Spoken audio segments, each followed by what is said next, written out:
Welcome back to the Bishop Strickland Hour. My name is Terry Barber for Virgin Most Powerful Radio.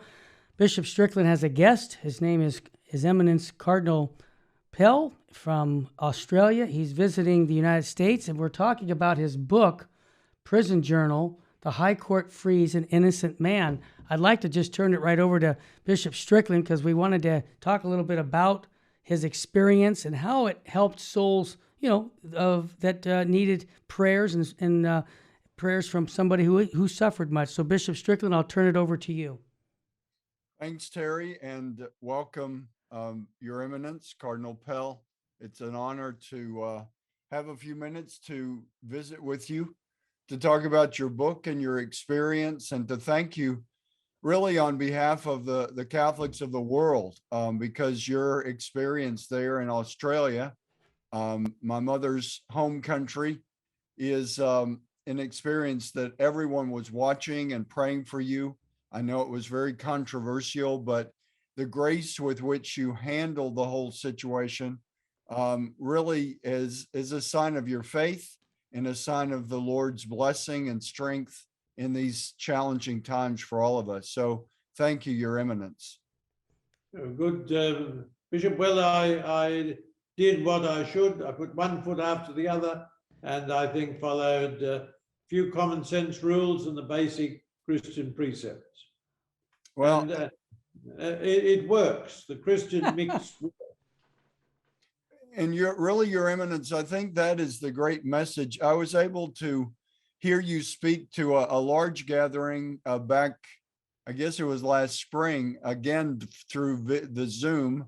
And what I was impressed with was the way you talked about the guards as fellow brothers and sisters in the Lord, whether they were believers or not.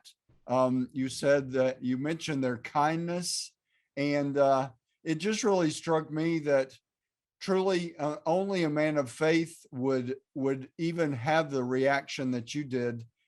You certainly downplay the role that you played or the impact of what happened with you, and that sign of humility is important, I think, as well. As you just said, the faith is true, and Jesus Christ is Lord, and your dedication to him, I know, has helped many people, Catholic and non-Catholic, to really help to endure their own struggles and trials. Well, I certainly hope so. I mean, there's a lot of goodness in jail. Not everybody who should be in jail is in jail, and unfortunately there's a percentage of people who, like myself, are wrongly convicted. But jail often forces people to confront some basic decisions, to choose goodness or evil, light or darkness. So there's a lot of goodness in jail. Well, that's impressive, and it certainly has the roots in our Christian faith and in the Catholic Church. Two great apostles were, at least two, St. Peter and St. Paul, were both in prison, and we have records of that experience for them. I don't know if you ever hope that angels would come by and let you out, but maybe that happened in a way. Well, I believe in God's providence. I certainly didn't expect angels to come by night and free me, but I was and remain quite convinced that God's providence is at work. A deal of the time I had no idea how God's providence is working, but generally grace and the Holy Spirit move through nature. So through all the human developments and actions and interactions, that's generally the way. So the Holy Spirit moved in my case through some very good lawyers, a courageous judge on the appeal court who wrote a magnificent dissenting opinion, and then the 7 High Court judges who voted unanimously that I was not guilty. Wonderful. Your Eminence, I'm sure you are concerned about conditions in the beautiful country of Australia at this time. Do you have any thoughts on what we who want to support the Aussies, the wonderful Aussies, certainly prayer, but do you have any other ideas or suggestions on supporting your home country and the home country of my mother? Well, I mean, certainly Australia and the United States. We're probably the United States' closest ally. It's an alliance that is vitally more important for us than it is for you. But we've stood together on many occasions.